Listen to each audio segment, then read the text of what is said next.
Radio One, musique, info et vous sur le www.r1.mu.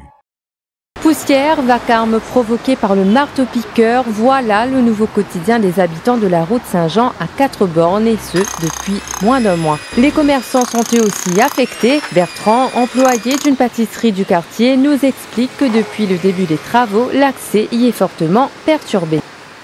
Déjà, l'accès à la pâtisserie est très restreinte. Avant, on pouvait avoir accès au parking, maintenant c'est plus le cas dû aux travaux du métro. Même avec la poussière, la boue qu'il y a avec les pluies en ce moment, les gens, automatiquement, ils ne veulent pas trop se salir. Déjà à 4 bornes, il n'y avait pas beaucoup de parking. Donc là, on nous enlève des parkings. Les gens, ils ne peuvent pas venir, ils ne peuvent pas se garer, ils n'ont nulle part où aller. Donc ils préfèrent passer leur chemin. Avant, on avait un passage uniquement pour la livraison, donc ça se faisait beaucoup plus facilement. Maintenant, on est obligé de se déplacer et faire au plus vite possible parce qu'il y a pas mal de gâteaux à livrer sur place. Donc, on mobilise toute l'équipe pour ça.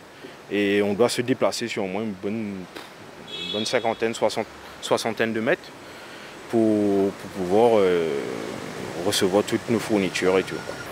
Peut-être qu'on tourne à 30-40% max de ce qu'on fait d'habitude. Mais ouais, c'est terrible en ce qui s'agit de chiffre d'affaires et tout. Surtout, on vient tout juste de sortir du lockdown avec le Covid. Il faudrait essayer de se réinventer, je ne sais pas comment. Mais c'est sûr que ça nous impacte énormément en termes de chiffres, c'est sûr.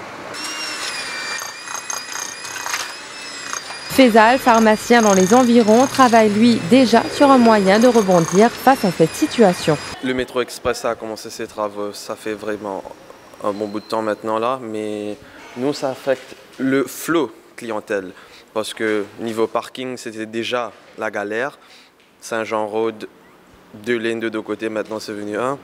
Enfin, on fait le maximum qu'on peut, on a même commencé le home delivery, la livraison à domicile.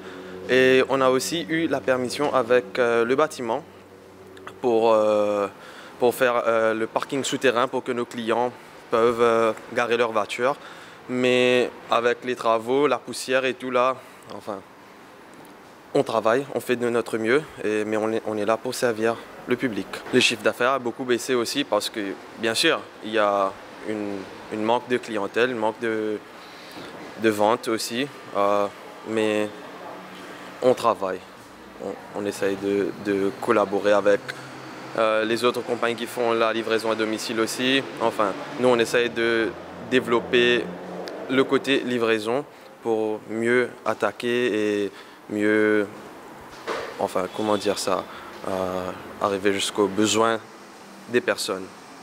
Radio One Sur le www.r1.mu.